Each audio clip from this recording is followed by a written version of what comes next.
दोस्तों, भाग 3 में हमने देखा कि जहांगीर ने 3 साल बाद 1608 में मोहम्मद खान के नेतृत्व में मेवाड़ पर आक्रमण किया गया। अब आगे की कहानी शुरू करते हैं। मोहम्मद खान ने मेवाड़ में घुसते ही मंदिरों को तोड़ना शुरू किया। भयंकर मारकाट मचाते मोहम्मद खान अपनी सेना सहित गिरवा के पर्वतों पर पहुंच गए। महाराणा अमर सिंह अपनी सेना के साथ गिरवा घाटी के चारों तरफ फैल गए।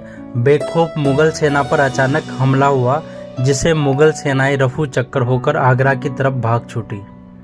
बार बार की शिकस्त से जहांगीर गुस्से से लाल हो रहा था, परंतु फिर भी उसने मेवाड़ पर अपने बर्बर अभियान जारी रखे। इसी कड़ी में अगली बार अब्दुल्ला खान को 25,000 की सेना के साथ मेवाड़ में उतारा गया, परंतु अब्दुल्ला बड़ा कमजोर सिद्ध हुआ। वो गया तो पूरा लाव लश्कर के साथ, लेकिन वो आया खाली हाथ, क्योंकि राणा अमर सिंह की सेना ने उसके हथियार और रसद का सामान लूटकर उसे अजमेर तक दौड़ा दौड़ा कर खदेड़ा। जब सारे प्रयास विफल हो गए तो जहांगीर ने अंत में मेवाड़ विजय का कार्य अपने हाथों में लिया। वह अपने समस्त सेनापतियों के साथ अजमेर आ गया। अब जहांगीर ने मेवाड़ के साथ आर पार की लड़ाई करने की ठान ली। उसने भारत भर में फैली अपनी तमाम फौजों को अजमेर में इकट्ठा कर लिया और अत्यंत विशाल मुगलीय फौजों के साथ एक साथ सामूहिक रूप में मेवाड़ पे उतार दिया। इस बार उसने अपने पुत्र खुर्रम को 50,000 की विशाल मुगल फौज के साथ मेवाड़ की तरफ भेजा। खुर्रम अपने खूनी लश्कर के साथ निकल पड़ा मेवाड़ पर विजय करने के लिए। 50,000 जंगी सवारों के साथ मुगल बेड़े ने मेवाड़ की आबादियों को बर्बाद करना शुरू कर दिया। खुर्रम बड़ा ही चालाक और युद्ध नीति में महारथी था।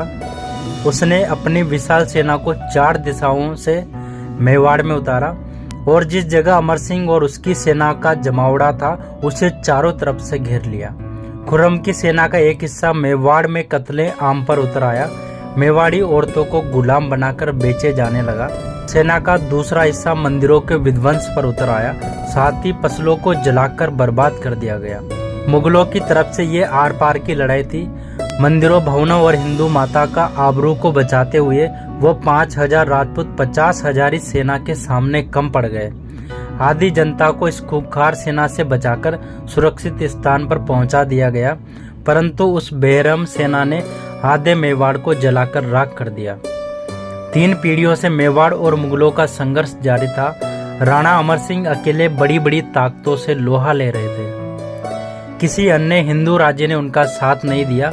वह अकेले हिंदुस्तान के दुश्मनों से लड़ते लड़ते पीढ़ियां बीत गई, परंतु युद्ध अनवरत जारी रहे। ऐसी संकट की घड़ी में मेवाड़ी सेना चारों तरफ से मुगल सेनाओं से घिर चुकी थी।